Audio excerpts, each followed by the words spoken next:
Assalamualaikum warahmatullahi wabarakatuh. Di sini kami akan mempresentasikan hasil diskusi kami tentang sistem paralel dan distribusi. Dan di sini saya sebagai moderator dengan nama Ali Amran Nasution, NIM 2137071. Teman saya yang berada di sebelah kiri dengan NIM Aldi Antoni, dengan nama Aldi Antoni, NIM 2137057. Teman saya yang berada di sebelah kanan saya, nama Ahmad Alwi Hasibuan, NIM 2137035. Teman saya yang berada paling ujung dengan nama Ahmad Muhajirin, NIM 2137034. Baiklah, masuk kita ke materinya. Definisi sistem paralel. Definisi sistem paralel ini terbagi dua. Sistem paralel adalah salah satu teknik melakukan komputasi secara bersamaan dengan memanfaatkan beberapa komputer independen secara bersamaan. Pemrograman paralel sendiri adalah teknik pemrograman komputer yang memungkinkan eksekusi perintah atau operasi secara bersamaan. Yang kedua, tujuan paralel. Tujuan utama dari pemrosesan paralel adalah untuk meningkatkan performa komputasi. Semakin banyak hal yang bisa dilakukan secara bersamaan atau dalam waktu yang sama, semakin banyak pekerjaan yang bisa diselesaikan. Pemrograman paralel. Teknik pemrograman komputer yang memungkinkan eksekusi perintah atau operasi secara bersamaan, baik dalam komputer dengan satu prosesor tunggal ataupun banyak prosesor ganda dengan mesin paralel CPU. Tujuan utama dari pemrograman paralel adalah untuk meningkatkan performa komputasi. Ada dua teknik pemrograman paralel. Satu, Message Passing Interface. MPI adalah sebuah standar pemrograman yang memungkinkan pemrograman untuk membuat sebuah aplikasi yang dapat dijalankan secara paralel.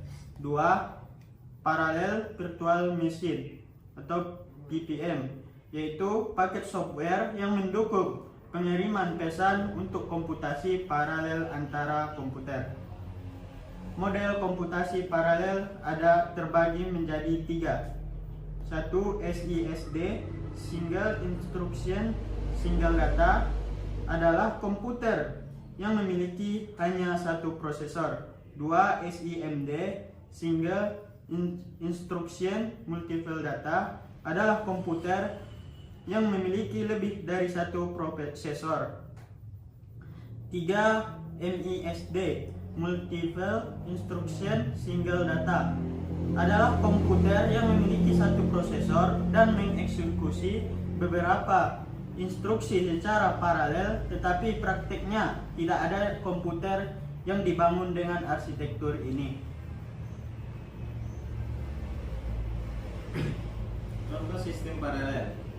Bila komputer yang digunakan secara bersama tersebut dilakukan oleh komputer-komputer terpisah yang terhubung dalam suatu jaringan komputer, lebih sering install yang digunakan sistem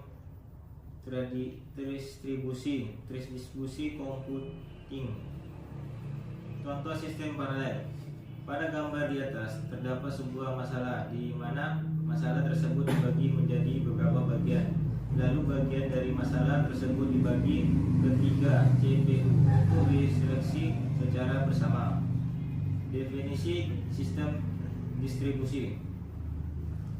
Sistem distribusi adalah sebuah sistem yang komponennya berada pada jaringan komputer. Komponen tersebut saling berkomunikasi dan melakukan koordinasi hanya dengan pengiriman pesan. Sistem distribusi dapat dikatakan sebagai suatu berdasarkan beberapa komputer yang bersifat transparan. Setiap sistem distribusi mengadakan layanan yang disediakan jaringan komputer. Selanjutnya, karakteristik sistem distribusi. Karakteristik sistem distribusi terbagi menjadi 3 bagian. Yang pertama, no global stop, yang mana terdapat batasan pada proses sinkronisasi clock pada sistem terdistribusi. Yang kedua, independent failure, yang kemungkinan adanya kegagalan proses tunggal yang tidak diketahui. Proses tunggal mungkin tidak peduli pada kegagalan sistem keseluruhan.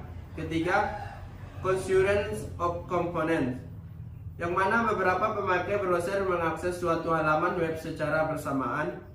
Bagaimana jika ada operasi update? Selanjutnya, contoh sistem distribusi. Yang pertama, internet. Internet merupakan suatu bentuk jaringan global yang menghubungkan komputer dengan satu sama lain. Kedua, intranet, yaitu jaringan yang teradministrasi secara lokal, terhubung ke internet atau melalui firewall. 3. Mobile dan sistem komputasi. 4. World Wide Web. 5. Sistem distribusi multimedia, yaitu biasanya digunakan pada infrastruktur internet. Yang terakhir, kesimpulan. Pemrosesan paralel bisa dan layak dilakukan pada sekumpulan komputer di jaringan sistem terdistribusi, terutama untuk aplikasi yang padat proses tetapi datanya relatif sedikit, misal bidang saintifik, kriptologi, atau untuk proses yang ujungnya terbuka tidak ada proses lanjut, misalnya search engine. Penambahan komputer untuk mempercepat proses atau untuk mempertahankan performansi pemrosesan paralel pada sistem distribusi mudah dilakukan. Bahkan bisa dilakukan secara dinamis saat aplikasi sudah berjalan, jadi bisa disebut stabilitasnya tinggi. Demikianlah hasil dari diskusi kami, presentasi kami. Jika terdapat kesalahannya, kami mohon maaf. Wabillahi taufiq wal hidayah. Wassalamualaikum warahmatullahi wabarakatuh.